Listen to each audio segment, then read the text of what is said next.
तो नमस्कार, मैं आपका दोस्त सिमरतपाल सिंह और आप देख रहे हैं रोटी कपड़ा मकान और निवेश। हमारी सीरीज़ अंडरस्टैंडिंग म्यूचुअल फंड्स में अगला टॉपिक है what is an equity mutual fund. एक इक्विटी म्यूचुअल फंड कैसे काम करता है और वो होता क्या है। अगर मुझे शेयर मार्केट में इन्वेस्ट करना है तो मेरे पास में टाइम होना चाहिए, पैसा होना चाहिए और नॉलेज होना चाहिए इन्वेस्टमेंट्स का। मोस्टली जब मार्केट चालू होता है तो हम में से ज़्यादातर लोग बिज़ी होते हैं, हम लोग अपने किसी न किसी काम में लगे होते हैं, इसलिए टाइम एक थोड़ा सा प्रॉब्लम क्रिएट करता है। हम समय नहीं दे पाते अपनी इन्वेस्टमेंट्स को। सेकंड चीज़ पैसा और तीसरी चीज़ नॉलेज। इन दोनों के बारे में कोई चैलेंज नहीं है। पैसा किसके पास कितना है डजेंट मैटर, नॉलेज हम लोग अक्वायर कर सकते हैं, वो भी कोई बड़ी बात नहीं है। मान लीजिए मेरे पास में 1,00,000 रुपये हैं, समय भी है मेरे पास में और मेरे पास में नॉलेज भी है उसे कैसे मार्केट में इन्वेस्ट करना है। मैं 1,00,000 रुपये में बहुत ज़्यादा कंपनीज़ के शेयर्स नहीं खरीद पाऊँगा, क्योंकि अगर मैं अच्छी कंपनीज़ के शेयर्स खरीदूँगा मोस्टली महंगे ही मिलते हैं।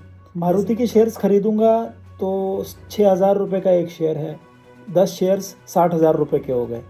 अल्ट्राटेक का शेयर 4,000 रुपये का है, 10 शेयर्स खरीदूँगा 40,000 हो गए। 2 शेयर्स में मेरे पैसे ख़त्म हो गए।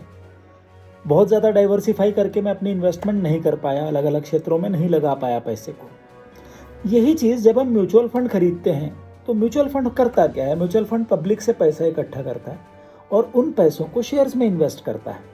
म्यूचुअल फंड के जो फंड मैनेजर्स होते हैं वो काफ़ी क्वालिफाइड और एक्सपीरियंस्ड होते हैं। उनके पास में और भी हेल्पिंग हैंड्स बहुत ज़्यादा होते हैं, एनालिस्ट होते हैं, और उनके पास में एक अच्छा खासा रिसर्च और एनालिसिस का पूरा मैकेनिज़्म अवेलेबल होता है, जो कि एक इंडिविजुअल इन्वेस्टर के पास में नहीं होता है।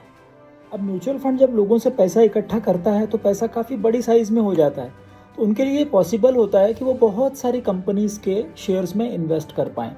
यानी कि इसे हम कहते हैं डाइवर्सिफिकेशन। बहुत सारे सेक्टर्स की बहुत सारी कंपनीज़ में वो इन्वेस्टमेंट आपकी चली जाती है। और रिटेल इन्वेस्टर के लिए सबसे खूबसूरत बात ये होती है कि उसे बहुत बड़ा पैसा इन्वेस्ट नहीं करना पड़ता। अगर आप सिर्फ 5,000 रुपये भी इन्वेस्ट कर रहे हैं तो भी आपका जो इन्वेस्टमेंट है वो बाकी पैसों में मिलके आप 50-60 कंपनीज़ में इन्वेस्ट कर रहे होते हैं एक समय पर। So that is the biggest advantage of a mutual fund.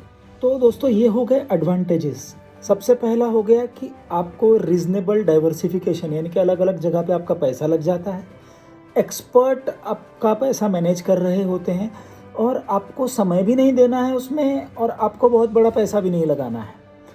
And सबसे इम्पॉर्टेंट, इसमें बहुत ज़्यादा ट्रांसपेरेंसी होती है। आप जब इन्वेस्ट करते हैं आपको पता होता है कि आपका पैसा कहाँ पर इन्वेस्ट होने वाला है। दोस्तों ध्यान देने की बात यह होती है कि आपको कभी भी जब इक्विटी म्यूचुअल फंड्स में इन्वेस्टमेंट करनी है तो आप लंबे समय के लिए ही कीजिए। शॉर्ट टर्म वाला पैसा कभी भी इक्विटी म्यूचुअल फंड्स में मत लगाइए। Thanks for watching. Stay healthy, stay fit and take good care of yourself. और हाँ, लाइक, सब्सक्राइब, शेयर और कमेंट करना ना भूलें। Bye bye.